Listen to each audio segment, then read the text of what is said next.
at the back line. Alvarado is going to find Santi. Giménez now going to find Raul Jiménez! Took Mexico 44 minutes in the first half. Takes them less than 30 seconds in the second half.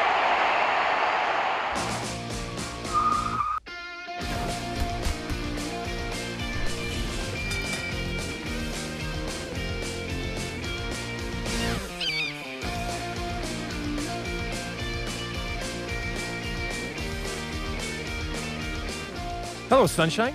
Welcome to the State of the Union, presented by Yerba Madre, the boost you need when you want to win. Drink Yerba Madre, come to life. I'm Alexi Lalas, and this is where we look at the beautiful game on and off the field through the lens of red, white, and blue-colored glasses.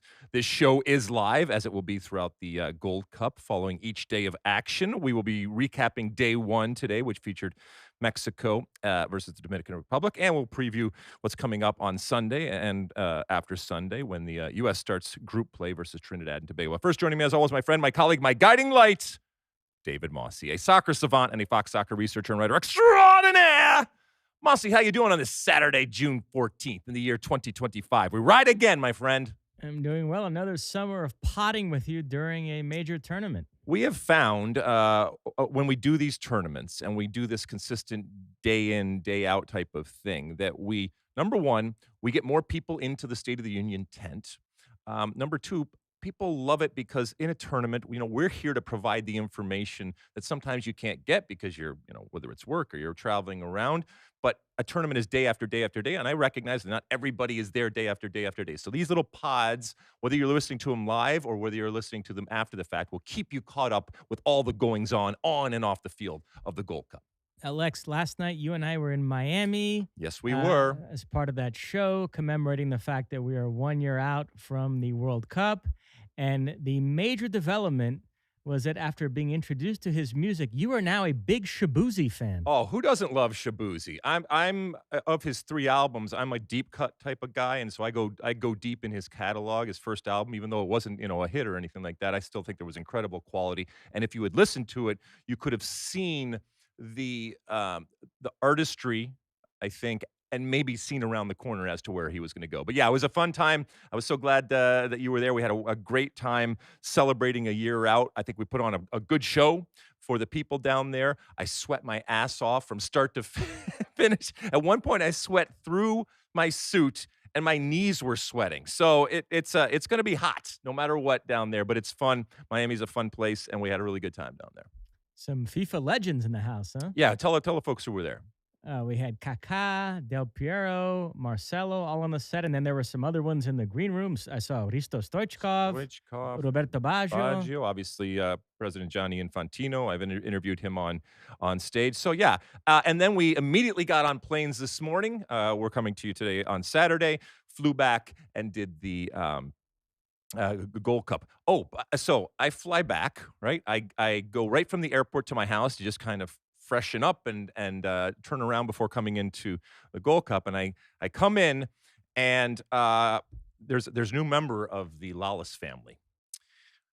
We have gotten a new dog. For those of you that have paid attention over the years, 5 pounds of fury, Bob Lalas. We lost him a couple years ago, and he had lived a wonderful life, 18 years. And, we took some years off because it was Bob, and he was just an incredible dog. But we have jumped back into the Yorkie life, and what you do, Moss, is you forget about the puppy energy. And so I was gone this week. Bob arrived in the beginning of the week. My wife and my kids were kind of dealing with Bob, but I had to come back in today and kind of imprint on him. So he knows that, there's a new sheriff in town, and his name is Bruce. So welcome, Bruce Lalas, to the family, and I am your father, Bruce. After I arrived back in LA this morning, I walked to a coffee shop in Brentwood near my apartment, and they were having a big adopting puppies event. There were all these puppies running around and people taking a look at them, and I guess they could adopt them. Were you tempted? I was. Very cute. All right, enough about puppies. Let's get to the show here. Where should we start? So the 2025 CONCACAF Gold Cup is off and running. The defending champions, Mexico, picked up a victory tonight at SoFi Stadium in Los Angeles, which is the same venue where they won the last Gold Cup. That's where they beat Panama in the final. This time around, they claimed a 3-2 victory over a very game Dominican Republic, who were playing in their first ever Gold Cup match. Edson Álvarez, Raul Jiménez, and Cesar Montes with the goals from Mexico. Gonzalez and Ascona scored for the Dominican Republic. A very entertaining affair. Yeah, from a Mexican standpoint, I thought it was sloppy for the most part, but they were of enough quality to get by. From the Dominican Republic, I thought that there was a kind of inspired performance and a wonderful kind of advertisement, not just for the first game of the tournament, but for how many of these members of CONCACAF are getting better, and that's an important thing going forward. I will say, when we were talking about Mexico, Mosse, and I was talking to Landon Donovan, who was on set with us, how the pendulum swings. The drama and I guess the dysfunction right now that the U.S. men's national team is going through, oftentimes we kind of reserve that for Mexico. Now, look, the pendulums can swing back, but I got to feel that Javier Aguirre and this El Tri team is just kind of looking at some of the stuff that's going on for the U.S. right now, both on and off the field, and saying, let them fight it out. We'll deal with that later, but they're just creeping along. Again, not a great first game, but as we know, a tournament situation is much more about a marathon than a sprint, and you want to get better and better as you go along. They did enough to win, but hats off to the DR for the way that they came in and played, not just with the goals that they scored, but it was a good, solid performance from them that they could be proud of. You think Dominican Republic, you think baseball, everybody from Albert Pujols to Vlad Guerrero to Big Papi, David Ortiz, our Fox Sports colleague, but they played very well. And when the Dominican Republic roster came out for this Gold Cup, there were two names of note: Mariano Diaz, a former Real Madrid striker, and Junior Firpo, who plays for Leeds United. I guess might be moving to Real Betis. And neither one showed up tonight, and it's unclear whether they're going to play at all in this tournament. So when I heard about that, I thought they could be in big trouble. But they have some other players, and they really gave Gonzalez Mexico has scored a this scare. first goal with that left foot, and we've talked so much over the last couple of weeks about Lamine Yamal. I'm not saying he's Lamine Yamal, but that whole setting up on the outside, which he did, and ultimately where his goal came from. Although a weird goal, because there was another ball on the field. I thought Dr. Joe did a great job of making very, very clear that it's the referee's discretion when that happens. And as Stuart Holt was saying during the game, got to play the whistle. And Mexico didn't, and they got dinged. But I thought Gonzalez had a really, really good game. The substitute, Ascona, who came in, who then scored the second goal, I thought was really lively on that left-hand side. But we don't have to spend too much time on this game. Your first glimpse of this Mexico team in this Gold Cup. And by the way, if you want a team that's actually bringing their full team to the Gold Cup, you can look at this Mexico team. I don't think they're a great team. Anytime I've watched them recently, I haven't been overly impressed with their performance. But I do think Javier Aguirre has reinstilled sort of a knack for getting results. And what they do have, which the U.S. doesn't, is a great match winner up top in Raul Jiménez, who got one of the goals tonight. That's his 8th career Gold Cup goal, a 41st of his international career. And it was set up by Santi Giménez. Mexico, one of the few teams that starts with a genuine strike pairing up top, and they combined very well on that goal. Santi's a player who his club form hasn't really translated to the national team, but that was certainly a good moment for him. A lovely pass to Raul Jiménez. Well, that's a wonderful little setup for our boost of the game. Time now for the boost of the game presented by Yerba Madre. Yerba Madre, the boost you need when you want to win. Drink Yerba Madre and come to life. You mentioned the Giménez up top, if you will. Raul and Santi. Respect the J or the G, given the circumstance here tonight. We saw Raul. I mean, he got his goal, but if you watch it, it gets caught up underneath him, and it was an awkward type of finish, but ultimately they all count. But that two-headed Giménez monster that Mexico has, is it the best tandem? No. Did you see this Mexico team playing in a 4-4-2, and is this a callback? Is the 4-4-2 coming back now, whether Mexico's bringing it back or not? Yeah, that's how we drew it up. And Mexico really has 3 top players, the 2 Giménez strikers up top, and Edson Álvarez, who scored once tonight, thought he had scored again, but it was credited to Cesar Montes. So, yeah, they really need those guys to step up, and they did in this game. I continue to say it's not that great a Mexico team. There's not that many world Yeah. class players there, but they have a few, and Javier Aguirre is making good use of that and building a solid team. So I think Mexico are actually heading in the right direction. Landon Donovan tonight on our broadcast was lamenting the fact that the tradition of having players on the post, either both posts or one post, he cannot wrap his brain around that. And there was a point where it changed, and we were having a conversation of whether it was relative to data or just the vibes of the new game or romantic game kind of changed it. But to his point, a lot of these goals when they're scored on corner kicks and set pieces go in the near post or the far post, and not having somebody there. And I know it's kind of it can be looked at as a waste of a player, but it's not a waste of a player if ultimately you're clearing it off the line, which would have been cleared off the line in a couple of cases here from a Mexico perspective against the Dominican Republic. Landon very cranky lately. We know he made Yeah. those comments about Christian Yeah. Pulisic that upset Pulisic's father. Should we transition to the U.S. and that story? Yes, we should definitely do that. Although Landon did tell me right before we left the set here, anytime I said, anytime you want me on the State of the Union, I'm there. So, we'll use it sparingly and with respect to his time. But yeah, we're going to get him up here and get some hot takes going on. I know he's got a podcast over there that he might save some of those takes for, but never know what happens when we get him here. All right, let's transition to the U.S., which kicks off the Gold Cup tomorrow. I don't know what time's the game, but tomorrow. So it's We'll be tomorrow in San Jose, live on Fox, the U.S. will begin its Gold Cup campaign against Trinidad and Tobago. Before we get to the game, who's not here continues to be a major story.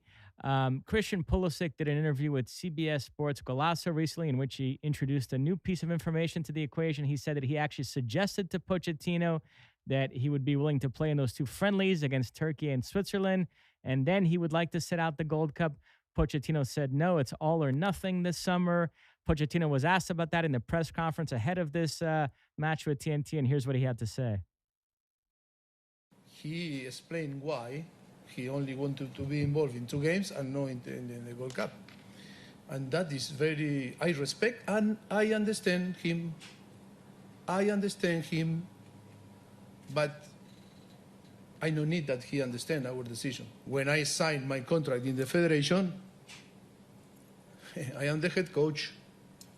I am not a mannequin. As Rob Stone said, his command of the English is it's not a concern, it's just the reality. But that he comes up with the phrase like mannequin, mannequin was really interesting. Okay, look, first things first. This is a story, and this is a story that anywhere around the world, if it was happening with the national team, and it featured the coach and arguably your best player, it would be a story. And so even though Christian Pulisic is not at the Gold Cup, he is a story at the Gold Cup. And so it's completely fair and legitimate for, whether it's in the press conference here, people to ask him questions and for him to respond, even though he's obviously getting ready for the tournament that will not feature this player. This is a situation that they have kind of created together, and he has to deal with it. And he will deal with it. I loved what he said because it almost mirrored what I had said when I initially found out that Christian Pulisic had requested to play in the first 2 games, in that Mauricio Pochettino was very, very clear that no player, whether you're Christian Pulisic or not, is going to dictate to me, being Mauricio Pochettino, when you're going to play. And that's important for him to put his stamp, and from a respect perspective. Having said that, this is not AYSO, and while sports are absolutely a meritocracy and much more than things out there in life, they're not a complete meritocracy. And yes, players are treated differently. However, you got to pick and choose your moments to do that, and you also have to pick and choose your moments to take a stand and make a statement. And I think that's what Pochettino has done here. And I think that this will blow over, but this is still something that is worthy of us talking about it because, again, Pochettino is going to be judged next summer in the World Cup.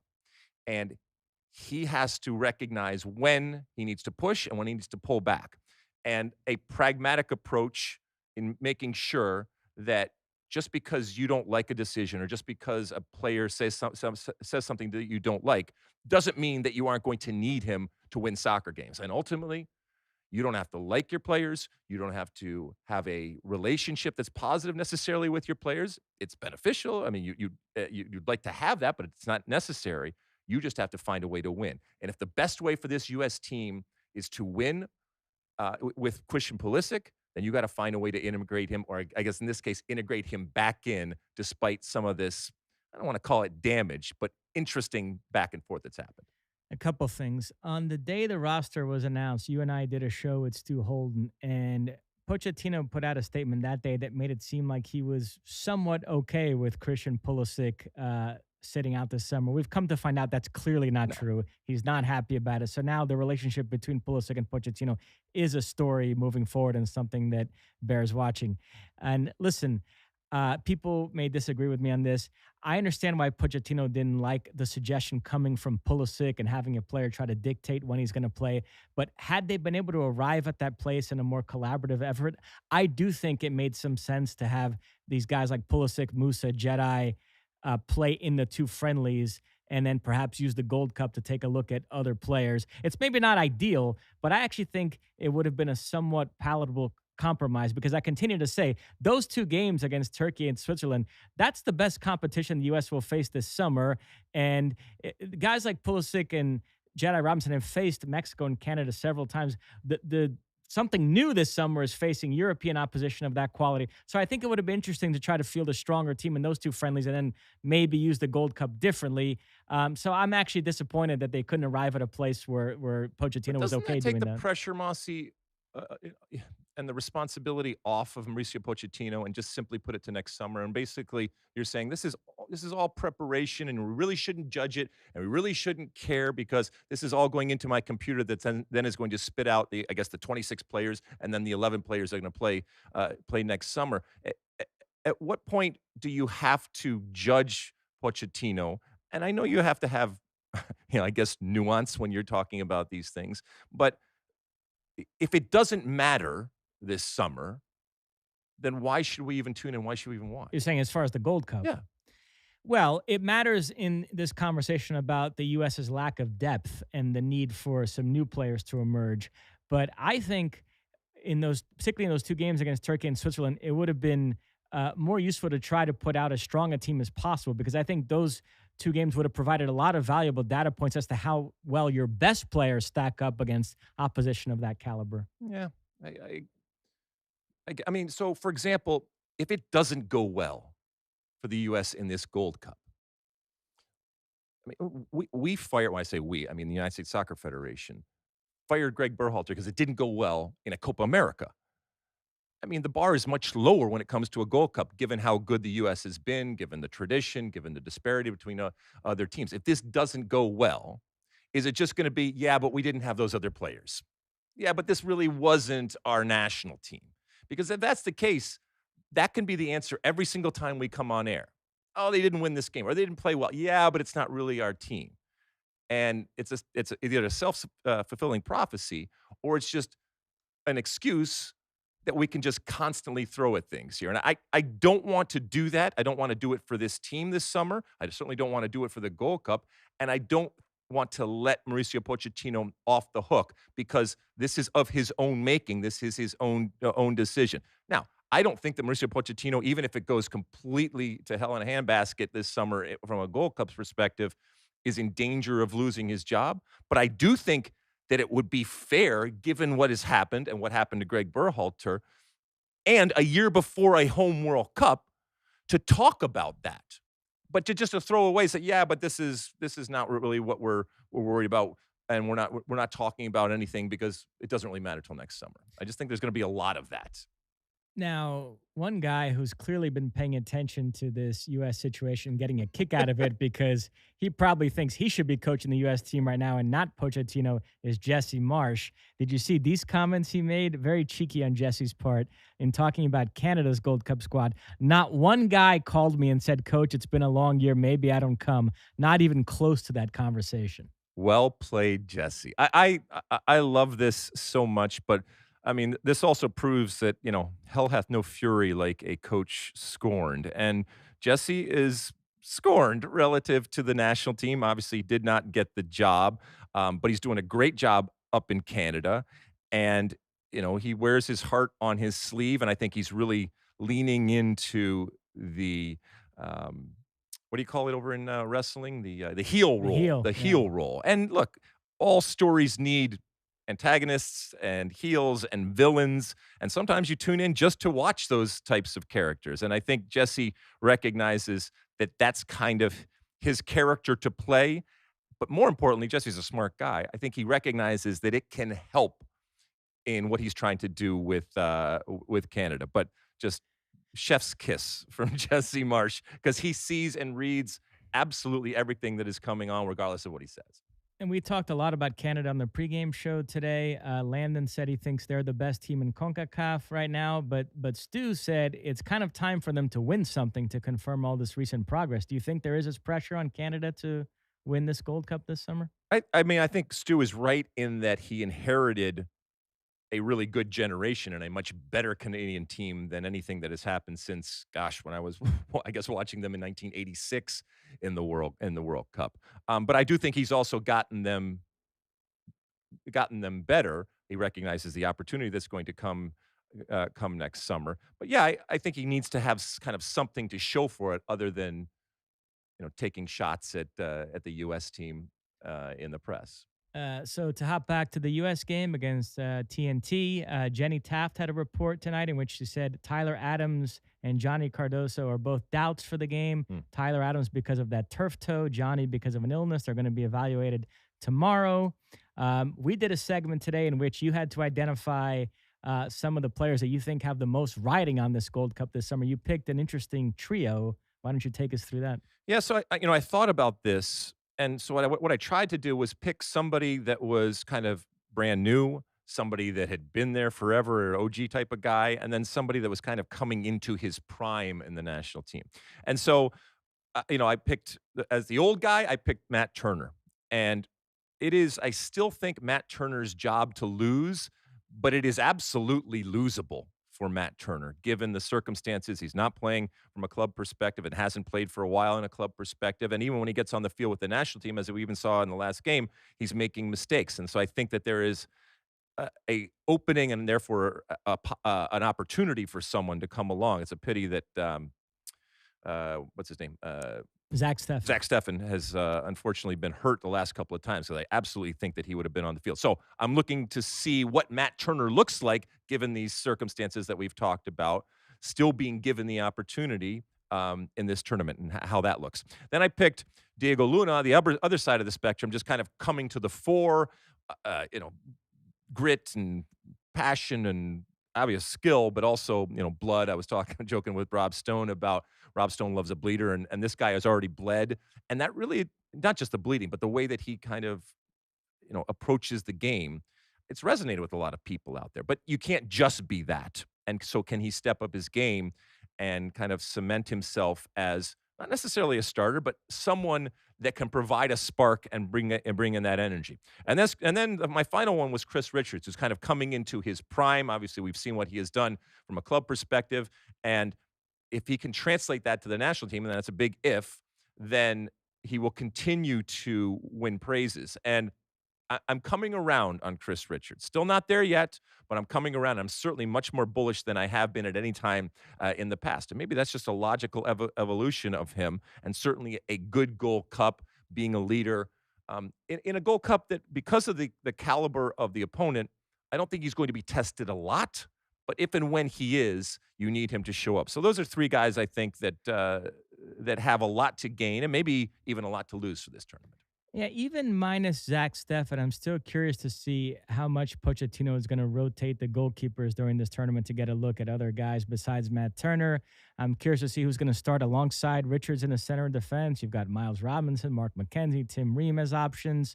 I suspect Diego Luna will start, but where on the field? Because you're probably also going to have Tillman, maybe Jack McGlynn. So is Luna going to get to play centrally, or is he going to be out wide?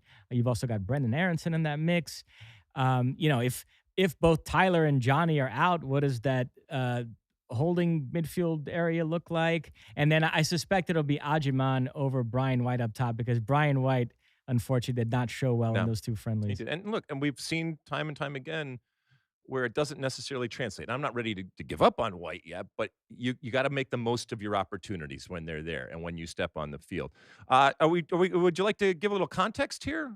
Well, in this inevitable compare and contrast we're doing between Pochettino and Greg Berhalter, Sean Sullivan did something very cheeky. Mm. He included in the rundown the U.S.'s starting lineup from the 2021 final win over Mexico in Las Vegas, a victory that brought you to tears. Yep. It's just to show that the U.S. can win Gold Cups even with a less than full strength squad. That lineup was Matt Turner, Reggie Cannon, James Sands, Miles Robinson, George Bello. You had Kellen Acosta in the midfield, Areola, Eric Williamson, Sebastian Lletget, Matthew Hoppe, and Jassi Zardes.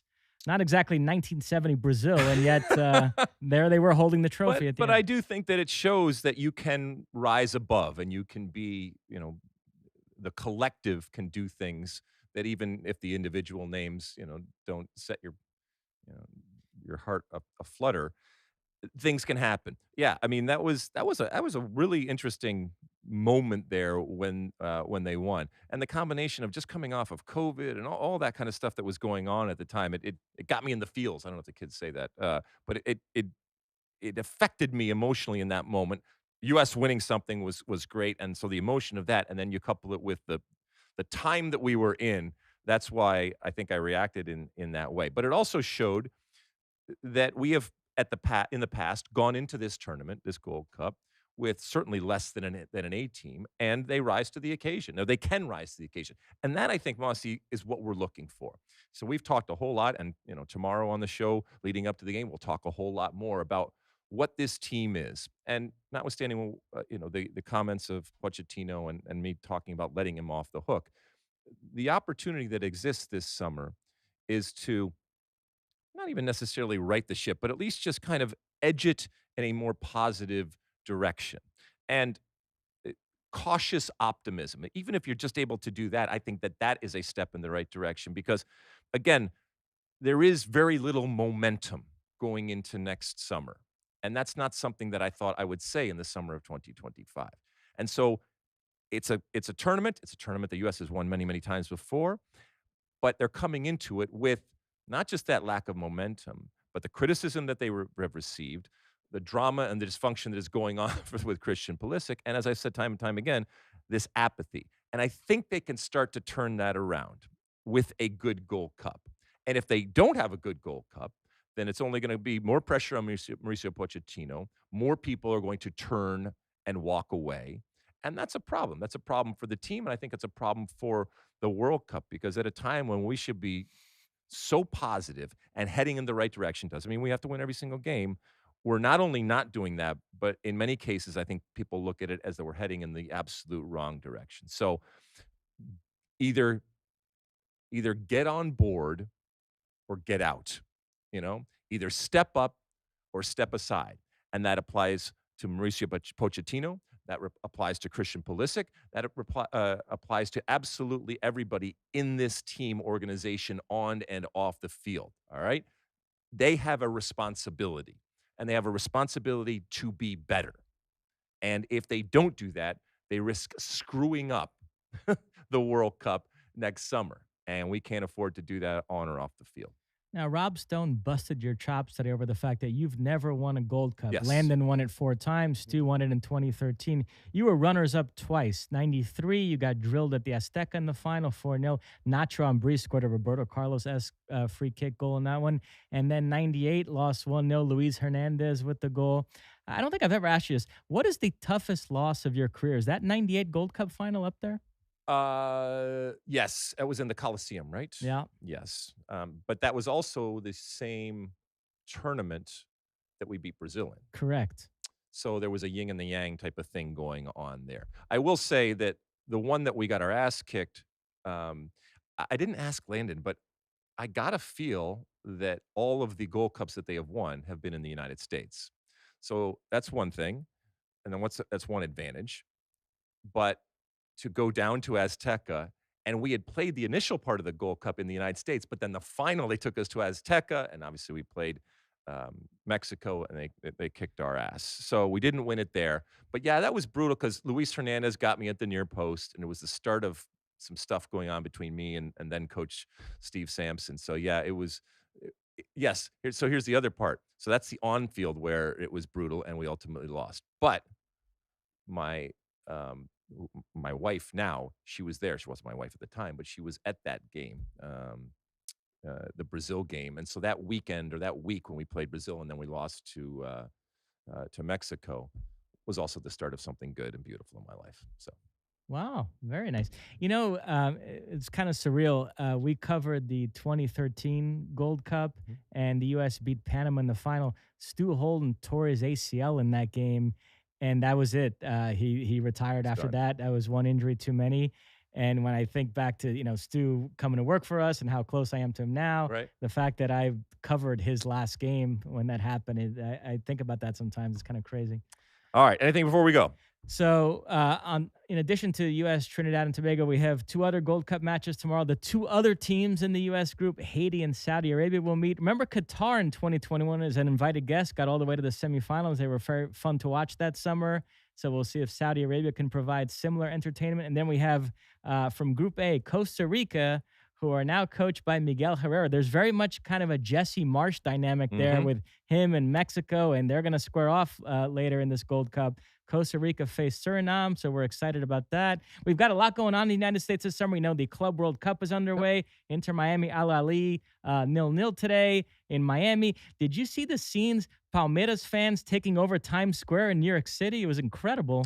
Yeah, I mean, I think we were with the FIFA folks, as we mentioned at the beginning of the show, out there in Miami, and it's really going to be interesting to see what this Club World Cup is this summer. So, like you said, just a lot of soccer going on. We will talk about all of it, whether it's on Fox or not, and give you an update. And if you're just joining us in terms of these post days of a State of the Union, it's just there to either live, like we said, or later on when you do find it in your feed to give you an update of where we are. And we will continue to do it with all of the action and all of the drama that's going on, whether it's on the field or off the field. We're good?